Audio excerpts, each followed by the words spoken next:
Last lecture में हम लोग पढ़े थे कि कार्बन जो है टेट्रावैलेंट होता है, और ये भी पढ़े थे कार्बन हमेशा कोवलेंट बॉन्ड ही बनाता है, आयनिक बॉन्ड ही बनाता है।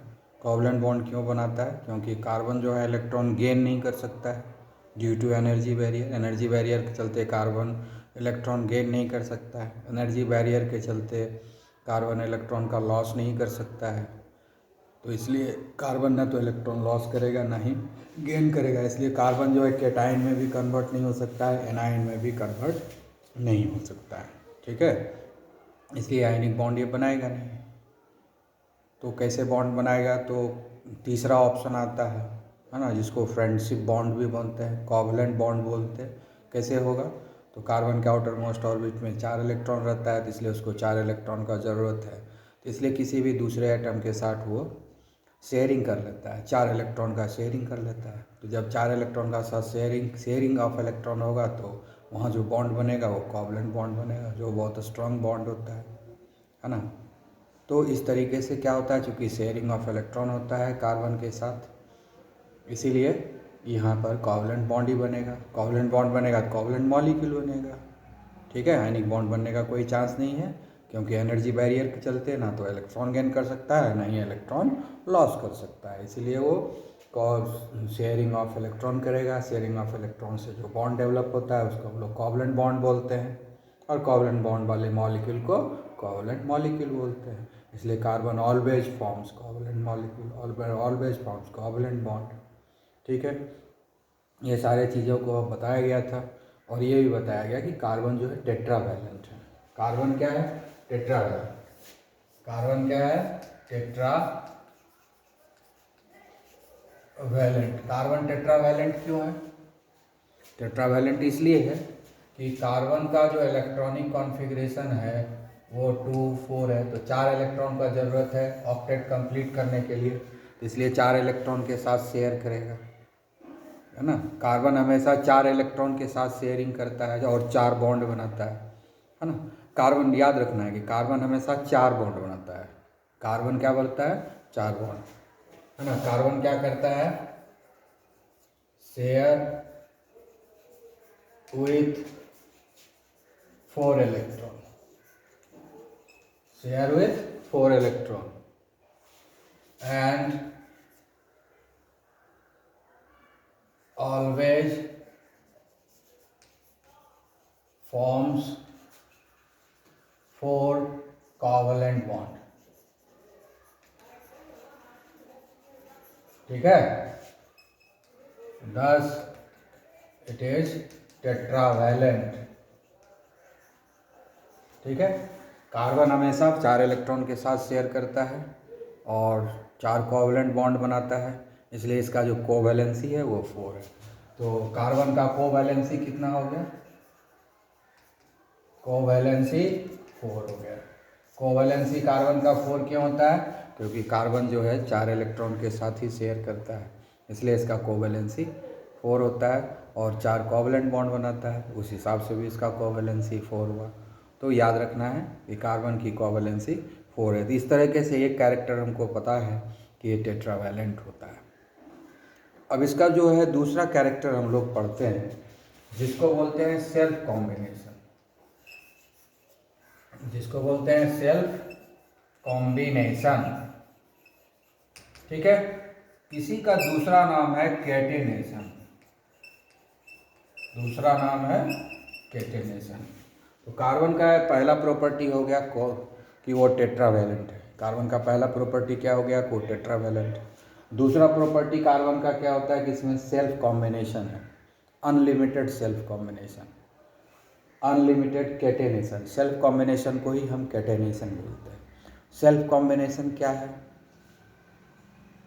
आइडेंटिकल काइंड ऑफ एटम आपस में जब ज्वाइन करके मॉलिक्यूल बनाता है तो उसको हम लोग बोलते हैं सेल्फ कॉम्बिनेशन और कैटेनेशन। जैसे कि ऑक्सीजन, ठीक है, और ऑक्सीजन, ये दो जुड़ करके हमको, ये ऑक्सीजन एटम, ये दोनों जुड़ करके ऑक्सीजन मॉलिक्यूल बना, ये दोनों जुड़ करके ऑक्सीजन मॉलिक्यूल। तो ये हो गया सेल्फ कॉम्बिनेशन, क्योंकि आइडेंटिकल काइंड है, दोनों सेम चीज़ है, आपस में ज्वाइन किया, ये हुआ सेल्फ कॉम्बिनेशन। उसी तरह से फॉस्फोरस है, 4 फॉस्फोरस जो है आपस में जुड़ जाता है, ठीक है, 4 फॉस्फोरस जो है आपस में जुड़ता है, तो ये हो गया P4 हो जाएगा, ठीक है। जैसे कि यहाँ पर 2 ऑक्सीजन आपस में, 2 ऑक्सीजन एटम आपस में जुड़ के बनाया ऑक्सीजन मॉलिक्यूल, उसी तरह से 4 फॉस्फोरस एटम आपस में मिल करके P4 मॉलिक्यूल बनाया। इसी को बोलते हैं सेल्फ कॉम्बिनेशन और catenation, identical kind of atom आपस में कंबाइन किया। उसी तरह से 3 ऑक्सीजन आपस में कंबाइन करके ओजोन मॉलिक्यूल बनाया। ये एटम है और ये मॉलिक्यूल है, तो 3 ऑक्सीजन एटम आपस में कंबाइन करके ओजोन मॉलिक्यूल बनाया, ये भी सेल्फ कॉम्बिनेशन हुआ। सेम चीज़, सेम एटम आपस में कंबाइन जब करता है ना, तो उस प्रोसेस को सेल्फ कॉम्बिनेशन बोलते हैं। उसी तरह से देखोगे कि सल्फर जो है 8 सल्फर आपस में कंबाइन करके जो है S8 मॉलिक्यूल बनाता है। ये 8 सल्फर एटम हुआ और कंबाइन करके S8 मॉलिक्यूल बनाया। ये सब सेल्फ कॉम्बिनेशन का एग्जाम्पल है। सेल्फ कॉम्बिनेशन का मतलब क्या हो गया, identical atom joins together chemically, है ना, identical atom when bonded together to form a molecule, such process is known as self combination. तो सेल्फ कॉम्बिनेशन क्या हो गया,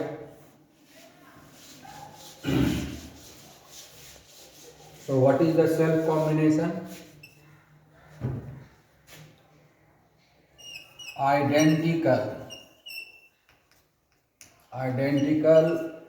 atom chemically bonded, ठीक है, when identical atom chemically bonded, when identical atoms, when 2 or more identical atoms chemically bonded together, get chemically bonded together, then this process is known as self combination, ठीक है। ये सारा example है। अब देखो कि ऑक्सीजन का लिमिटेशन है कि 2 ही जुड़ेगा, और अगर ओजोन बना तो 3 ऑक्सीजन जुड़ेगा, यानी इसका जो सेल्फ कॉम्बिनेशन है लिमिटेड है, अप टू 3 ऑक्सीजन, 3 ऑक्सीजन से ज़्यादा आपस में नहीं जुड़ सकता है। उसी तरह से फॉस्फोरस का मैक्सिमम 4 ही फॉस्फोरस एटम आपस में जुड़ सकता है ना, P4 मॉलिक्यूल बनाने के लिए। तो यहाँ भी लिमिटेशन है कि 4 से ज़्यादा फॉस्फोरस आपस में नहीं जुड़ेगा। उसी तरह से S8 मॉलिक्यूल है, सल्फर है मॉलिक्यूल है, इसमें भी लिमिटेशन है कि 8 सल्फर एटम आपस में ज्वाइन करेगा। यानी ये जो भी एग्जांपल दिए, ये सब में लिमिटेशन है सेल्फ कॉम्बिनेशन का, कैटेनेशन का जो है लिमिटेशन है। अब जैसे क्लोरीन है तो 2 ही क्लोरीन आपस में जुड़ रहा है, ब्रोमीन है तो 2 ही ब्रोमीन जुड़ रहा है, आयोडीन है तो 2 ही आयोडीन आपस में जुड़ रहा है। तो ये सब जगह क्या हुआ, सेल्फ कॉम्बिनेशन और कैटेनेशन का लिमिटेशन है, कहीं 2 जुड़ रहा है, कहीं 4 जुड़ रहा है, कहीं 8 जुड़ रहा है। ज़्यादातर केस में 2 ही जुड़ता है। ज़्यादातर केस में जो भी नॉन मेटल्स है उसका मॉलिक्यूल ज़्यादातर डायएटॉमिक होता है, ज़्यादातर केस में 2 ही है। लेकिन कार्बन का यूनिकनेस क्या है, ये समझने की ज़रूरत है। कार्बन में जो कैटेनेशन है, कार्बन में जो सेल्फ कॉम्बिनेशन है, वो अनलिमिटेड है, यानी कितना कार्बन आपस में जुड़ेगा ये कोई नहीं बता सकता है। आप लेबोरेटरी में बैठ करके एक्सपेरिमेंट करें, जितने कार्बन को आप आपस में जोड़ सकें अच्छी, वो उतना जुड़ सकता है, नहीं कोई लिमिटेशन नहीं है। मतलब क्या हो गया, कार्बन का जो सेल्फ कॉम्बिनेशन है और कैटेनेशन है वो अनलिमिटेड है। बाकी दुनिया में जितने भी बाकी एलिमेंट्स है उसके एटम का जुड़ने का लिमिटेशन है, कहीं 2 जुड़ रहा है, कहीं 4 जुड़ रहा है, कहीं 8 जुड़ रहा है, कहीं 3 जुड़ रहा है। लेकिन कार्बन के केस में ऐसा नहीं कर सकते कि 2 जुड़ेगा, 3 जुड़ेगा, 4 जुड़ेगा। लेबोरेटरी में बैठ करके जितने कार्बन आप चाहें जोड़ सकते हो, ठीक है। तो यही डिफरेंस है सेल्फ कैटेनेशन यहाँ पर। बाकी सब जगह जो है लिमिटेड सेल्फ कॉम्बिनेशन है, लिमिटेड कैटेनेशन है, लेकिन कार्बन के केस में ये अनलिमिटेड कैटेनेशन है, ठीक है। जितना कार्बन मर दिया है चेन में हम आपस में जोड़ते जाएंगे, कभी थकेगा नहीं, ठीक है। तो कार्बन के केस में क्या है, अनलिमिटेड कैटेनेशन, अनलिमिटेड कैटेनेशन इन कार्बन एटम। कार्बन के केस में अनलिमिटेड कैटेनेशन है, जितना मन हो उतना जोड़ो। ये कार्बन है, इसको हम जोड़ते जाओ, है ना। ये 4 डंडे क्यों दे रहे हैं, इधर भी कार्बन जोड़ सकते हो, इधर भी जोड़ सकते हो, इधर भी जोड़ सकते हो, इधर भी जोड़ सकते हो, इधर भी जोड़ सकते हो। जितना नंबर ऑफ कार्बन मन आए उतना जोड़ सकते हैं, अनलिमिटेड है, कितना भी कार्बन आपस में जुड़ सकता है। तो यही डिफरेंस है बाकी का सेल्फ कॉम्बिनेशन और कार्बन के सेल्फ कॉम्बिनेशन में। कार्बन का सेल्फ कॉम्बिनेशन अनलिमिटेड है और बाकी एलिमेंट का सेल्फ कॉम्बिनेशन और कैटेनेशन जो है लिमिटेड है, कुछ पर्टिकुलर नंबर ऑफ एटम्स तक। लेकिन कार्बन में कोई लिमिटेशन नहीं है, जितना हम चाहें उतना जो है कार्बन को आपस में अटैच कर सकते हैं। यही कारण है दुनिया में जितना भी एलिमेंट्स है उसका कंपाउंड्स भी लिमिटेड है। किसी का 10 है, किसी का 12 है, किसी का 15 है, किसी का 30 है, किसी का 40 है। लेकिन कार्बन के केस में इसका कंपाउंड मिलियंस में आ चुका है, मिलियंस में, लाख में, है ना। और मिलियन से भी आगे जा सकता है, नया नया कंपाउंड आता है। यानी अकेला एक एलिमेंट कार्बन है जिसका मिलियंस ऑफ मिलियंस कंपाउंड है, जबकि बाकी दुनिया का कोई भी एलिमेंट ले लो, अगर गिनोगे तो गिन पाओगे, और गिनते गिनते 30-40 जाते ख़त्म हो जाएगा, इससे ज़्यादा नहीं जाता है। 30-40 कंपाउंड्स मिलेगा, बाकी का जो भी है, नाइट्रोजन है, ऑक्सीजन है, ठीक है, कैल्शियम है, सोडियम है, पोटेशियम है, उन सारे का कंपाउंड अगर गिनना शुरू करेंगे, काउंटिंग करेंगे, तो उन लोगों का 10, 15, 20, 50 ऐसे होते होते ख़त्म हो जाएगा। लेकिन कार्बन के कंपाउंड को जब हम गिनना शुरू करेंगे तो गिनते गिनते थक जाएंगे, ख़त्म नहीं होने वाला है। और आने वाले समय में नया नया कार्बन कंपाउंड और भी आ जाएगा। इसका रीज़न क्या है, बाकी जितने भी हैं एलिमेंट्स उसके जो कंपाउंड है वो लिमिटेड है, यानी कुछ नंबर में है, 10, 20, 50 तक। लेकिन कार्बन का जो कंपाउंड है वो अनलिमिटेड है, गिनना मुश्किल है, मिलियंस में हो चुका है, मिलियंस 1 मिलियन से भी ऊपर हो गया है अभी तक कार्बन कंपाउंड। बहुत मुश्किल है याद रखना कार्बन कंपाउंड का सारे नाम, सारे कंपाउंड का नाम, क्योंकि 1 मिलियन ऑलरेडी वो क्रॉस कर चुका है। तो ऐसा क्यों होता है, बाकी एलिमेंट्स के पास लिमिटेड नंबर में कंपाउंड है लेकिन कार्बन के पास अनलिमिटेड नंबर में कंपाउंड क्यों है? उसका रीज़न भी यही है, टेट्रावैलेंसी एंड कैटेनेशन। और कार्बन कंपाउंड जो होता है वही ऑर्गेनिक कंपाउंड होता है ना। कार्बन कंपाउंड ही ऑर्गेनिक कंपाउंड होता है। इसीलिए अगर कहेगा कि दुनिया में कितना ऑर्गेनिक कंपाउंड है तो बोलना है मिलियंस है। कितना कार्बन कंपाउंड है तो हम मिलियंस में है, क्योंकि ऑर्गेनिक कंपाउंड बिना कार्बन के होता नहीं है। यानी जब भी कार्बन कंपाउंड का नाम लेंगे तो ऑर्गेनिक उसमें इंक्लूड हो जाएगा, ऑर्गेनिक कंपाउंड। इसलिए अगर पूछेगा कि ऑर्गेनिक कंपाउंड कितने हैं तो मिलियंस में है, ठीक है। कार्बन कंपाउंड कितने हैं तो मिलियंस में है। लेकिन ये मिलियंस में क्यों हो गया है, उसका रीज़न क्या है, ठीक है। आया बात समझ में? तो हम लोग क्या लिखेंगे, ऑर्गेनिक कंपाउंड्स और carbon compound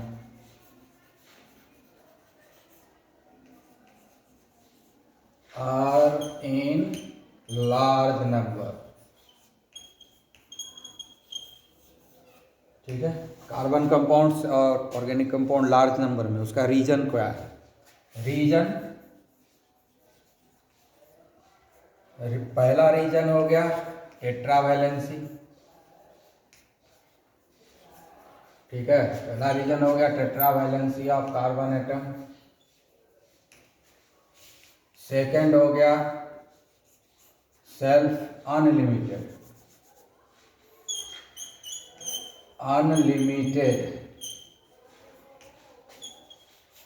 self combination.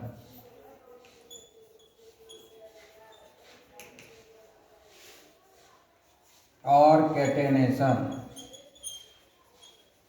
Self combination और कैटेनेशन ऑफ कार्बन एटम। यही दो रीजन है जिसके चलते कि अनलिमिटेड नंबर में कार्बन कंपाउंड्स और ऑर्गेनिक कंपाउंड्स अवेलेबल है हमारे पास।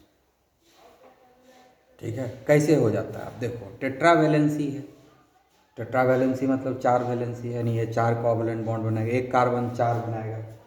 अब देखो, जैसे ये एक कार्बन लिए तो एक बॉन्ड इधर बना लेगा, एक बॉन्ड इधर बना लेगा, एक बॉन्ड इधर, एक बॉन्ड इधर, चारों तरफ एक एक बॉन्ड बनाएगा। पहले पढ़ा चुका है ना, कार्बन हमेशा 4 बॉन्ड बनाता है। क्यों बनाता है? क्योंकि कार्बन के आउटर मोस्ट ऑर्बिट में 4 इलेक्ट्रॉन है। 4 इलेक्ट्रॉन है तो वो 4 बॉन्ड बनाएगा। 4 इलेक्ट्रॉन के साथ शेयर करेगा, एक इलेक्ट्रॉन का साथ शेयर करेगा तो एक बॉन्ड बनेगा, दूसरे इलेक्ट्रॉन के साथ शेयर करेगा दूसरा बॉन्ड बनेगा, तीसरे इलेक्ट्रॉन के साथ शेयर करेगा तीसरा बॉन्ड बनेगा, चौथे इलेक्ट्रॉन के साथ शेयर करेगा तो चौथा बॉन्ड बनेगा। तो कार्बन हमेशा 4 बॉन्ड बनाता है, कार्बन हमेशा 4 बॉन्ड बनाता है। ठीक है, तो जब कार्बन हमेशा 4 बॉन्ड बनाएगा तो हम इसके, मान लो हम इधर कार्बन जोड़ दिए, इधर कार्बन जोड़ दिए, इधर कार्बन जोड़ दिए। अब देखो, कार्बन के चेन को एक तरफ हम कार्बन से बढ़ा सकते हैं। ठीक है, तो बढ़ाते जा रहे हैं जितना मन हो। उसी तरह से अगर हम चाहेंगे तो इधर से भी कार्बन के चेन को हम बढ़ा सकते हैं। हम चाहेंगे तो यहाँ से भी कार्बन के चेन को हम बढ़ा सकते हैं। हम चाहेंगे तो यहाँ से भी कार्बन के चेन को बढ़ा देंगे। हम चाहेंगे तो फिर यहाँ से भी कार्बन चेन को बढ़ा सकते हैं। हम चाहेंगे तो यहाँ से भी कार्बन चेन बढ़ा सकते हैं। हम चाहेंगे तो यहाँ से भी कार्बन चेन बढ़ते जाएगा। जहाँ से मन हो वहाँ से कार्बन चेन को हम बढ़ा सकते हैं लेबोरेटरी में। और जितना चेन बढ़ाएंगे इधर उधर जहाँ मन हो वहाँ, उतने तरह का अलग अलग कंपाउंड बनेगा, क्योंकि कंपाउंड तो चेन के ऊपर डिपेंड करता है कार्बन का। ठीक है, तो एक कार्बन होगा तो भी एक कंपाउंड बनेगा, 2 कार्बन रहेगा उसमें भी एक कंपाउंड बनेगा, 3 कार्बन रहेगा उसमें भी एक कंपाउंड बनेगा। इसलिए नंबर ऑफ कार्बन बढ़ाते जाएंगे और हमको नया नया कंपाउंड मिलते जाएगा। तो ये जो कार्बन चेन हम बढ़ा लेते हैं उसका रीज़न क्या है? एक तो एक सेल्फ कॉम्बिनेशन है कि कार्बन को हम आपस में जोड़ते जाएं। दूसरा रीजन क्या है? टेट्रावैलेंसी है। टेट्रावैलेंसी होने के चलते कार्बन चेन को हम चारों तरफ से बढ़ा सकते हैं। जैसे इस कार्बन को लो, इसका चेन इधर भी बढ़ा दिए, इस कार्बन का चेन इधर भी बढ़ा दिए, इस कार्बन का चेन इधर भी बढ़ा दिए, इस कार्बन का चेन इधर भी बढ़ा दिए। चारों तरफ से कार्बन के चेन को हम बढ़ा सकते हैं जितना तक मन हो। तो इसीलिए जो है, जितना चेन लंबा चौड़ा करेंगे उतना और नया नया कंपाउंड बनते जाएगा। इसलिए हम इसी का यही कारण है कि सेल्फ कॉम्बिनेशन और टेट्रावैलेंसी, ये 2 रीजन है जिसके चलते कार्बन जो है मिलियंस ऑफ मिलियंस कंपाउंड बना के तैयार कर दिया है। ठीक है, millions and millions of compound क्यों होता है कार्बन का? इसका मेनली 2 प्रॉपर्टी के चलते, एक टेट्रावैलेंसी के चलते और दूसरा सेल्फ कॉम्बिनेशन के चलते। यही नहीं है, अगर हम चाहें तो एक तरफ से चेन बढ़ाएं, दूसरे तरफ से और भी दूसरा आइटम को जोड़ सकते हैं। इस कार्बन से ऑक्सीजन को जोड़ सकते हैं, दूसरे नॉन मेटल्स को जोड़ सकते हैं। जैसे ये एक कार्बन है तो एक तरफ से हम कार्बन चेन बढ़ा दिए तो इधर मान लो कि हम ऑक्सीजन जोड़ सकते हैं, इधर मान लो सोचे तो हम इधर नाइट्रोजन जोड़ देंगे, इधर मान लो हम सल्फर जोड़ देंगे, कोई भी नॉन मेटल को जोड़ सकते हैं,